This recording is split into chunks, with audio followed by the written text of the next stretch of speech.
السلام علیکم ناظرین، والوم 14 کے پارٹ 4 میں خوش آمدید۔ ایپیسوڈ کی شروعات میں جاندارلی مصطفیٰ کے پاس آتا ہے۔ اسے دیکھ کر مصطفیٰ کہتا ہے، آپ اس وقت یہاں کبھی نہیں آئی، کیا کچھ برا ہوا ہے جاندارلی پاشا؟ تو جاندارلی بیٹھتے ہوئے کہتا ہے، لوگ مرنے کے لیے پیدا ہوتے ہیں مصطفیٰ، دنیا بس ایک پناہ گاہ ہے، کوئی بھی اس دنیا میں ہمیشہ زندہ نہیں رہے گا، یہ زندگی بس 2 دن کی ہے، جو آئیں گے وہ چلے جائیں گے اور جو پیدا ہوئے ہیں وہ مر جائیں گے۔ یہ سنتے ساتھ مصطفیٰ اپنے آپ کو درست کر کے بیٹھ جاتا ہے اور کام کاج چھوڑ دیتا ہے۔ پھر جاندارلی سے کہتا ہے، مجھے آپ کے نقصان پر افسوس ہے پاشا، کیا آپ نے کوئی اپنا رشتہ دار کھو دیا؟ یہ سن کر جاندارلی کہتا ہے، رشتہ دار میرا نہیں بلکہ تمہارا تھا، مہربان خاتون۔ حرم میں اس کا منصوبہ بے نقاب ہو گیا، مہربان خاتون وفات پا گئی ہیں مصطفیٰ۔ یہ سن کر مصطفیٰ بہت غمگین ہو جاتا ہے اور جاندارلی اسے کہتا ہے، اللہ اسے اپنی رحمت سے نوازے، اس کا مقام جنت ہو۔ تو مصطفیٰ خود کو کوستے ہوئے کہتا ہے، یہ سب میری وجہ سے ہوا۔ جاندارلی اسے کہتا ہے، تم جانشری کے سربراہ ہو، مضبوط رہو، پریشان ہو کر اپنی محبت کو بے نقاب نہ کر دینا۔ مگر مصطفیٰ کہتا ہے، مجھے آگاہ ہونے کی کوئی پرواہ نہیں۔ یہ کہتے ساتھ اٹھ کر آگے بڑھتا ہے تو جاندارلی اسے روکتے ہوئے کہتا ہے، یہ حادثہ حرم میں پیش آیا، تم کس کو سزا دینے جا رہے ہو مصطفیٰ؟ تو مصطفیٰ کہتا ہے، میں خود کو سزا دوں گا پاشا۔ یہ کہتے ساتھ وہ آگے بڑھ کر کمرے سے باہر آتا ہے۔ جاندارلی اسے روکنے کی مسلسل کوشش کرتا ہے مگر وہ نہیں رکتا اور روتے ہوئے آگے بڑھتے بڑھتے وہ سین میں آ پہنچتا ہے جہاں سپاہی مشق کر رہے ہوتے ہیں۔ پھر سپاہیوں سے کہتا ہے، میرے ساتھیوں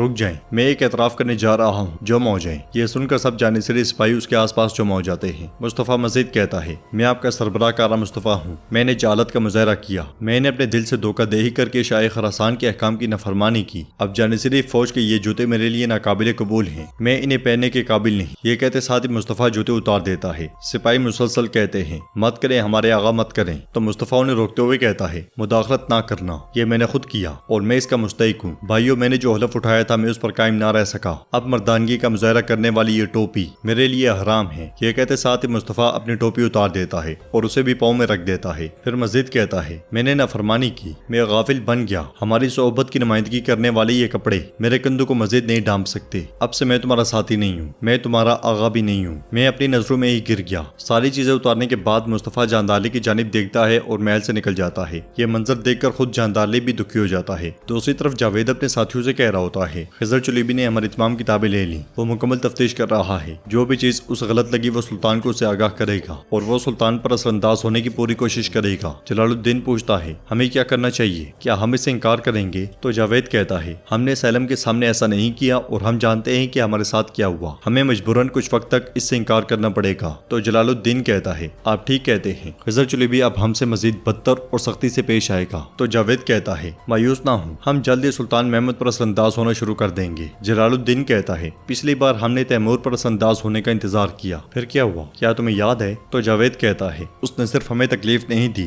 بلکہ ہمارے ساتھیوں کو بھی مار ڈالا، مگر ہم نے اس واقعے سے بہت کچھ سیکھ لیا۔ خضر چلیبی نے برسوں پہلے جاندارلی خلیل پاشا کے ساتھ ہونے والے جھگڑے کے بعد اپنے عہدے سے برخاستگی کا مطالبہ کیا اور پھر پائتخت کو چھوڑ کر چلے گئے۔ خضر چلیبی نے اس وقت جس بچے کو یتیم چھوڑا تھا، ان دنوں اس بچے کو ہمارے الفاظ کے علم میں دلچسپی پیدا ہوئی ہے، اس لمحے باہر دروازے پر اتماجہ آتا ہے، اسے دیکھ کر جاوید کہتا ہے، دروازہ کھولو، یہ وہی ہے۔ اگلے لمحے اتماجہ وہاں داخل ہوتا ہے، اتماجہ یعنی کہ جاندارلی کا خاص آدمی۔ جاوید اور جلال الدین مسکراتے ہوئے اسے دیکھ رہے ہوتے ہیں۔ ادھر خضر چلیبی اور مفتی فخر الدین سلطان کے پاس بیٹھے ہوتے ہیں اور وہ سلطان کو ہر ایک چیز سے آگاہ کرتے ہیں۔ وہ کتابیں دکھاتے ہوئے کہتے ہیں، انہیں محل کی لائبریری میں لانے کی کوشش کی گئی ہے اور آپ کی خریدی ہوئی بہت سی کتابیں ان میں شامل ہیں۔ ان کتابوں کے پوشیدہ حصوں میں حورفی نامی ایک منرف گروہ کی آراء شامل ہے۔ سلطان پوچھتے ہیں، یہ کس قسم کا گروہ ہے؟ تو خضر چلیبی کہتے ہیں، مختصراً وہ پہلے وسیع اور گہرے الفاظ کہتے ہیں، پھر وہ لوگوں کو اپنی باتوں میں الجھا کر ان کی عقل گما دیتے ہیں اور اس کے بعد انہیں الفاظوں کا زہر دینا شروع کر دیتے ہیں۔ یہ سن کر سلطان کہتے ہیں، میری کتابوں سے دلچسپی اور سوچ کی آزادی پر میرا یقین تو آپ جانتے ہیں خضر چلیبی، اور اس وجہ سے بعض اوقات ہماری رائے مختلف ہوتی ہے، کیا ان کتابوں کے غلط ہونے پر آپ کوئی ٹھوس ثبوت دے سکتے ہیں؟ تو خضر چلیبی کہتے ہیں، مفتی فخر الدین اور میں نے ایک ایک کر کے ان کا جائزہ لیا، ہم نے اچھے سے معائنہ کیا، ہمیں بہت کچھ مشکوک ملا۔ میرے ہاتھ میں یہ کتاب اس منرف گروہ کے سربراہ کا کام ہے، اللہ تعالیٰ کی لعنت ہو اس پر، فضل اللہ نامی کافر کی قرآن کی تفسیر بیان کرنے والی ایک کتاب ہے،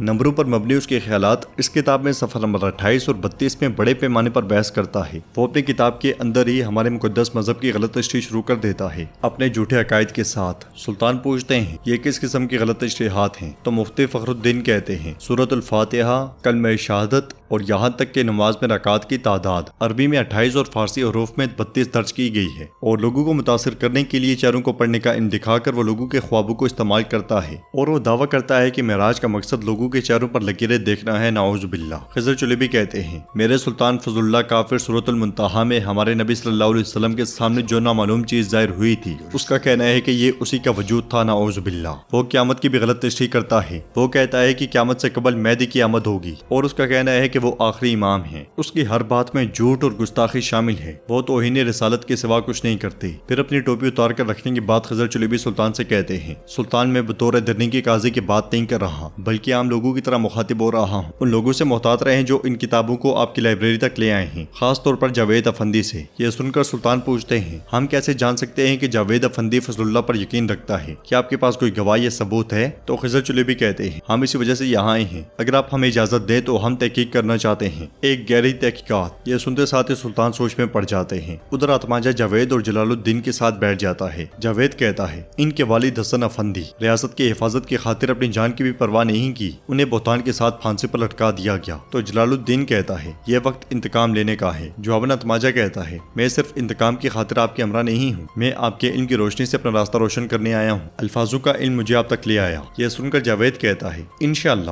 یہ علم پوری سلطنت عثمانیہ میں ہر کوئی جان لے گا، یہ علم سب کے پاس ہوگا آتماجہ۔ پھر جلال الدین کہتا ہے، مگر یہ سب کرنے کے لیے ہمیں تمہارا ساتھ چاہیے، ہم خضر چلیبی کو ہرا نہیں سکتے۔ تو آتماجہ کہتا ہے، دراصل سلطنت عثمانیہ میں کوئی ہے جو ہماری مدد کر سکتا ہے، جاندار علی خلیل پاشا۔ جواباً جاوید مسکراتے ہوئے کہتا ہے، آپ نے درست فرمایا آتماجہ، لیکن جاندار علی خلیل پاشا ہم سے کچھ لیے بغیر مدد نہیں کریں گے۔ آتماجہ کہتا ہے، بالکل، لیکن اگر آپ چاہیں تو میں آپ کی ملاقات کا انتظام کر سکتا ہوں، آپ ان سے بات کر سکتے ہیں۔ ناظرین، اس کے بعد ہم دیکھتے ہیں جنگل میں حسن اپنے ساتھیوں کو بتا رہا ہوتا ہے کہ اس نے قلعے میں کیسے بہادری کا مظاہرہ کیا اور اس فتح میں اپنا کردار ادا کیا۔ اگلے ہی پل بالی بے کھڑے ہو کر حسن سے کہتے ہیں، حسن ہمارے بہادروں کو جمع کرو اور راستے پر روانہ ہو جاؤ۔ حسن کھڑے ہو کر پوچھتا ہے، اور آپ کا کیا حضور؟ تو بالی بے کہتے ہیں، میں حمزہ کے ساتھ رہوں گا۔ یہ سنتے ساتھ ہی حسن سپاہیوں کے ساتھ روانہ ہو جاتا ہے۔ پیچھے بالی بے اور حمزہ بے رہ جاتے ہیں، اور بالی بے حمزہ سے پوچھتے ہیں، تم نے مجھے مارا کیوں نہیں حمزہ؟ حمزہ پریشان ہوتے ہوئے پوچھتا ہے، میرے حضور کیا ہوا؟ آپ کیسی باتیں کر رہے ہیں؟ تو بالی بے آگے بڑھتے ہوئے کہتے ہیں، مجھے تم نے قتل کیوں نہیں کیا حمزہ؟ نماز پڑھتے وقت، سجدے میں جاتے وقت تم ایسا نہ کر سکے، بتاؤ کیوں؟ میں جب بیمار تھا تم میرے خیمے میں آئے اور میں وہاں نہیں تھا، میرا تم پر شک کرنا موت سے بھی بدتر ہے، اب یہ لو خنجر اور خود کو اور مجھے بچاؤ۔ یہ کہتے ساتھ ہی بالی بے اسے خنجر دے دیتے ہیں اور مزید کہتے ہیں، میرا سر قلم کر دو حمزہ، اور اس کے بعد جو عہدہ چاہے لے لو۔ یہ سنتے ساتھ ہی حمزہ خنجر پھینک دیتا ہے اور کہتا ہے، میرے حضور میرا دل آپ کو قتل کرنے پر رضامند نہیں ہے، اب کیا آپ کے پاس دل ہے مجھے معاف کرنے کی خاطر؟ معاف کر دیں حضور، مجھے معاف کر دیں، مجھے معاف کر دیں۔ یہ سنتے ساتھ ہی بالی بے اسے گلے لگا لیتے ہیں اور حمزہ کافی شرمندہ دکھائی دیتا ہے۔ ادھر جنگل میں دوغان درویشوں کے ساتھ موجود ہوتا ہے، کچھ درویش کام کاج میں اور کچھ ذکر و اذکار میں مشغول ہوتے ہیں۔ اس لیے میں ایک شخص وہاں آتا ہے اور فضل اللہ کے اشارے پر ایک درویش جا کر پانی اسے دیتا ہے، مگر وہ شخص پانی نہیں لیتا اور پانی والا برتن گرا دیتا ہے۔ پھر پوچھتا ہے، تم یہاں کیوں آئے ہو؟ جواباً درویش کہتے ہیں، ہم بے رامی درویش ہیں، ہم گلاب خریدتے اور بیچتے ہیں۔ وہ شخص پوچھتا ہے، کس لیے؟ تو درویش کہتے ہیں، اللہ کی رضا کے لیے، ہمارا کوئی اور ارادہ نہیں ہے۔ وہ شخص کٹی ہوئی لکڑیاں دیکھ کر کہتا ہے، ہمیں تمہاری اور تمہارے جھوٹوں کی یہاں کوئی ضرورت نہیں۔ یہ کہتے ساتھ ہی وہ شخص پلٹ جاتا ہے۔ فضل اللہ افندی بھی یہ سارا منظر دیکھ رہے ہوتے ہیں۔ دھرنی میں سب خواتین جمع ہوتی ہیں اور باہر خواتین سے کہتی ہے، ہر آغاز کا ایک انجام ہوتا ہے، اگر آپ وقت کو محنت کے ساتھ استعمال کریں گے تو یہ آپ کے لیے مفید ثابت ہوگا، اگر آپ اسے سستی سے ضائع کرتے ہیں تو یہ آپ کو نقصان پہنچائے گا۔ پھر مارا خاتون کہتی ہیں، آپ اپنے نئے فرائض کے ساتھ مشق کریں گی اور حرم کی بھلائی کے لیے کام کریں گی، یاد رکھیں جو آپ یہاں سیکھیں گی وہی کل سکھائیں گی، یہاں آپ کی تربیت مکمل ہو گئی ہے، اب آپ کا نیا سفر شروع ہوگا۔ اس لیے میں گلشہ اپنی طبیعت بگڑتی ہوئی محسوس کر کے باہر سے کہتی ہے، باہر میری طبیعت ٹھیک نہیں ہے۔ تو باہر کہتی ہے، تم جاؤ تھوڑا آرام کرو، ہم خواتین کو الوداع کر دیں گے۔ گلشہ جیسے ہی جانے لگتی ہے تو ایک دم سے گر پڑتی ہے اور باہر اسے سہارا دیتی ہے، پھر خواتین سے کہتی ہے، جلدی سے شفا خانے میں خبر بھیجو، جلدی جاؤ جلدی۔ تو ناظرین، اس کے ساتھ یہ ایپیسوڈ بھی اختتام پذیر ہوتی ہے۔ اگر آپ کو ویڈیو پسند آئے تو ویڈیو کو لائک کریں، چینل کو سبسکرائب کریں اور بیل آئیکن پر لازمی سے کلک کر دیں۔ انشاءاللہ ملتے ہیں نیکسٹ ویڈیو میں، تب تک کے لیے رکھیں اپنا اور اپنوں کا بہت زیادہ خیال۔ اللہ نگہبان۔